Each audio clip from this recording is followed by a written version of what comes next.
सभी साथियों को नमस्कार। देखिए एमपीपीएससी 2022 के रिजल्ट के बाद आप लोगों की डिमांड थी कि और कॉपी लेके आई जाए टॉपर्स की, जिससे हम लोग कुछ सीख सकें। तो आप प्रीलिम्स की तैयारी अच्छे से कर ही रहे होंगे। इसके बीच में देख लीजिए, क्योंकि जो लोग प्रीलिम्स अच्छी है उनको मेंस लिखना ही है।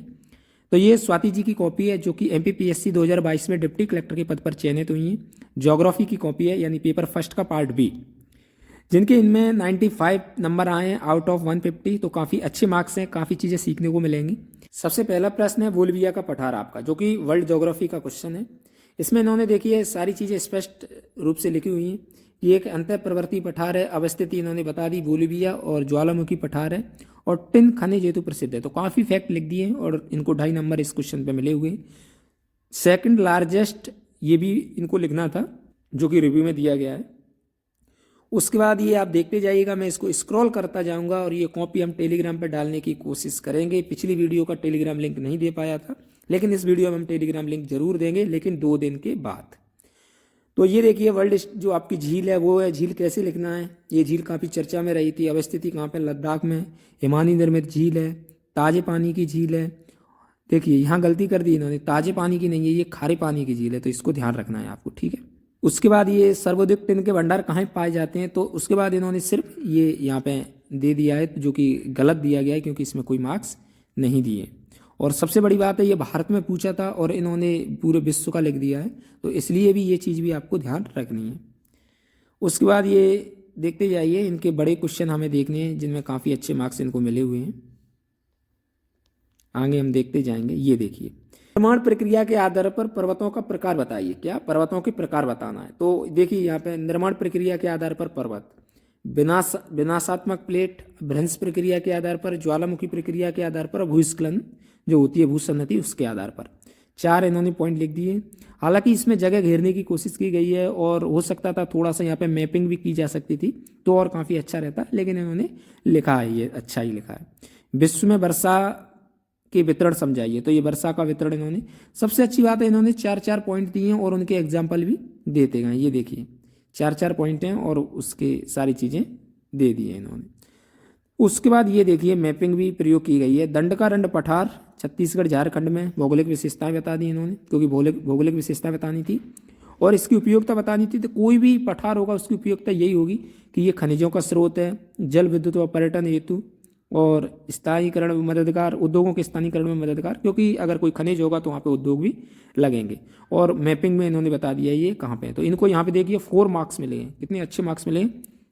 5 मार्क्स में 4 मार्क्स काफ़ी अच्छे होते हैं। तो ये जो मैपिंग का इफेक्ट है वो यहाँ पे दिखाई दे रहा है, वो आप देख ही रहे हैं।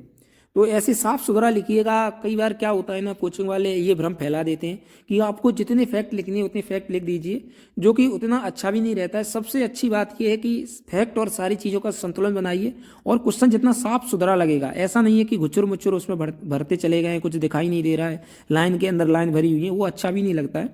साफ सुथरा लिखिए और जो कंटेंट पूछा है उसको देने की कोशिश कीजिए, तो आपके काफ़ी अच्छे मार्क्स मिलने की संभावना रहती है। उसके बाद ये देखिए, भारत में उपलब्ध खनिज संसाधनों का आर्थिक महत्व स्पष्ट कीजिए। क्या आर्थिक महत्व।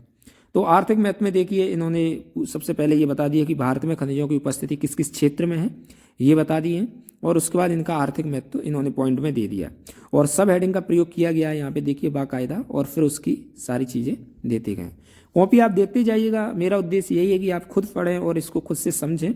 बाकी कॉपी की लिंक 1 या 2 दिन में मैं इसको टेलीग्राम पर डाल दूंगा। तो चलिए आगे बढ़ते हैं। ये देखिए मध्य प्रदेश में जलवायु पर टिप्पणी कीजिए। तो एक तो आप मध्य प्रदेश का नक्शा अच्छा बनाना सीख जाइएगा। ये थोड़ा इसे भी अच्छा बनाया जा सकता है अगर आपने थोड़ी सी प्रैक्टिस की, क्योंकि ज्योग्राफी में अगर नक्शे अच्छे बनाएंगे या मैपिंग अच्छी करेंगे तो उसका इफेक्ट अलग रहता है। जो कॉपी चेक करता है उसके माइंड में एक अलग इफेक्ट जाता है। तो जलवायु पर टिप्पणी करनी थी। इन्होंने जो 3 क्षेत्र या 4 क्षेत्र हैं उसमें बांट के जलवायु को इसमें बता दिया, और इनको अच्छे मार्क्स भी मिलेंगे, ठीक है। उसके बाद वनोपज जनजातियों के संबंध में, तो ये उन्होंने सामाजिक, आर्थिक, राजनीतिक, सांस्कृतिक उस क्षेत्र में बांट के इसको कर दिया। तो अब आप देखते जाइएगा, हम बड़े क्वेश्चन पर डिस्कशन करेंगे। जो बड़ा क्वेश्चन होगा मैं इसको स्क्रॉल करता जा रहा हूँ, आप एक एक प्रश्न को देखते जाइएगा। ये देखिए विद्युत चुम्बकीय स्पेक्ट्रम दर्शाया गया है, भूस्थानिक आंकड़े ये दर्शाए गए। हालांकि आप ध्यान रखना, वर्ल्ड ज्योग्राफी अपने एमपीपीएससी के सिलेबस से हट गई है, और ज्योग्राफी का बहुत बड़ा पार्ट बहुत अच्छे से अब आ गया है, तो उसको देखते जाइएगा। अब देखिए ये बड़ा प्रश्न है जो कि 11 मार्क्स का पहले आता था, अब 2024 के सिलेबस में ये 10 मार्क का हो गया है। तो इसको देखिएगा, आपको जगह उतनी है, लिखना उतना ही है, उससे फर्क ज़्यादा है नहीं। जलवायु परिवर्तन के संदर्भ में वैश्विक स्तर पर किए जा रहे प्रयास पर समीक्षा कीजिए। यानी आपको क्या लिखना था, जलवायु परिवर्तन के बारे में लिखना था और प्रयास क्या किए जा रहे हैं और उनका एनालिसिस, जो प्रयास किए जा रहे हैं उनका क्या इफेक्ट हो रहा है, ये प्रश्न यहाँ पे कह रहा है। यानी सबसे पहले आपने प्रश्न को तोड़ लिया। अब इनके द्वारा क्या लिखा गया है वो हम देखते हैं। सबसे पहले इन्होंने क्या लिख दिया, जलवायु परिवर्तन क्या होता है वो सारी चीज़ें लिख दी, ठीक है। उसके बाद प्रयास इन्होंने संस्थागत, सम्मेलन लिख दिए और अन्य प्रयास लिख दीजिए, ठीक है। तीनों चीज़ों में बांटा इन्होंने, UNESCO, IPCC, COP summit, UNFCCC आपको पता है 1972 में हुआ था, WWF जो 1961 में जो IPCC है उसी की ये संगठन है, और ISA सोलर अलायंस है जो हमारा वो है। तो ये सारी चीज़ें उन्होंने बांटी। अब इन्होंने क्या किया होगा, इसको एनालिसिस किया होगा। जैसे स्टॉकहोम सम्मेलन जो सबकी पहला सम्मेलन था हमारा 1972 में, उसके बाद UNFCCC आई हुई थी। उसके बाद इन्होंने क्या किया है, सभी सम्मेलन के फैक्ट सहित समझा दिया है और काफ़ी अच्छा है। हो सकता था बाद में अन्य प्रयास भी इन्होंने लिख दिए, लेकिन अगर थोड़ा सा और करके यहाँ पे समीक्षा कर देते कि थोड़ा आंकड़े एनालिसिस कर देते कि जलवायु परिवर्तन में जो प्रयास किए जा रहे हैं उनमें क्या क्या मतलब इफेक्ट आ रहे हैं, या उनमें क्या क्या सुधार आ रहा है, या उनमें क्या क्या कमियां हैं, इसको मेंशन करते तो काफ़ी अच्छा होता। लेकिन इसमें भी इनको 8 मार्क मिले हैं, 11 में से 8 नंबर बहुत काफ़ी अच्छे मार्क्स होते हैं, ये भी ध्यान रखना। ये भी काफ़ी अच्छा है, सारे फैक्ट इन्होंने यहाँ पे लिख दिए हैं।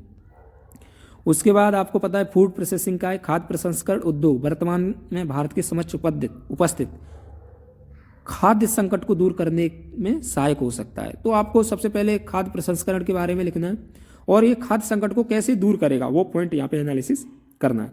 यानी कुल मिला के खाद्य प्रसंस्करण उद्योग का जो महत्व है वो आपको समझाना। तो सबसे पहले इन्होंने क्या लिखा है, खाद्य प्रसंस्करण क्या होता है, वही जो प्रमुख भूमिका रहती है उसी हिसाब से इन्होंने समझाया है। और उसके बाद खाद्य प्रसंस्करण संबंधित उद्योग कौन कौन से हैं वो इन्होंने लिख दिए और उनकी उपयोगिता कुछ इस प्रकार से लिखी है। हालांकि उपयोगिता लिखते तो काफ़ी अच्छा है, लेकिन कॉपी में मार्किंग ठीक ठाक की गई है, मतलब थोड़ा अच्छी मार्किंग की गई है, अभी थोड़ा कम मार्किंग होने लगी है। उसके बाद आप देखिए खनिजों का मैं स्क्रॉल करता जा रहा हूँ, मैंने काफ़ी चीज़ें अच्छे से समझा दी हैं आपको। ये देखिए इंडस्ट्री से संबंधित प्रश्न है। मध्य प्रदेश में खनिज आधारित उद्योगों का वर्णन करते हुए मध्य प्रदेश की अर्थव्यवस्था में इसका क्या योगदान है ये आपको समझाना था। तो सबसे पहले क्या करना चाहिए था, खनिज उद्योगों के बारे में लिखना था, फिर प्रत्येक खनिज उद्योग को लेते जैसे और उनके बारे में इनको समझाना था। तो वही प्रोसेस अपनाई गई है और इनको 8 मार्क्स मिले हैं। जो आपदा प्रबंधन अभी भी हमारा पार्ट है और आपदा प्रबंधन में सुरक्षित निर्माण की उपयोगिता पर विस्तृत चर्चा कीजिए। तो इन्होंने पूरा आपदा से पूर्व, आपदा के दौरान, आपदा के बाद ये पूरा समझा है जो कि हम पढ़ते हैं और सारी चीज़ें। और इसमें भी इनको 7.5 नंबर मिले हैं जो कि काफ़ी अच्छे हैं। तो ये आप देखते जाइएगा, मैं इसको स्क्रॉल कर देता हूँ, वीडियो लंबी नहीं करना है आपको, वीडियो रोक के देख लेना है। अच्छा ये इन्होंने छोड़ दिया, इतना छोड़ने के बाद भी इतने अच्छे मार्क्स लाए जा सकते हैं जो कि आप देख रहे हैं, काफ़ी अच्छे मार्क्स हैं। काफ़ी और अच्छे टॉपर्स की कॉपी लेके आएंगे। आप कमेंट जरूर कीजिएगा कि किसकी कॉपी आपको चाहिए, उसी टॉपर की कॉपी हम लेके यहाँ पे आएंगे, ठीक है। और इनकी लेखन शैली आप कैसी लगी वो जरूर कमेंट करना। आगे हम बहुत सारी चीज़ें आपके लिए करेंगे दोस्तों। तो बहुत बहुत धन्यवाद दोस्तों। जय हिंद, जय भारत।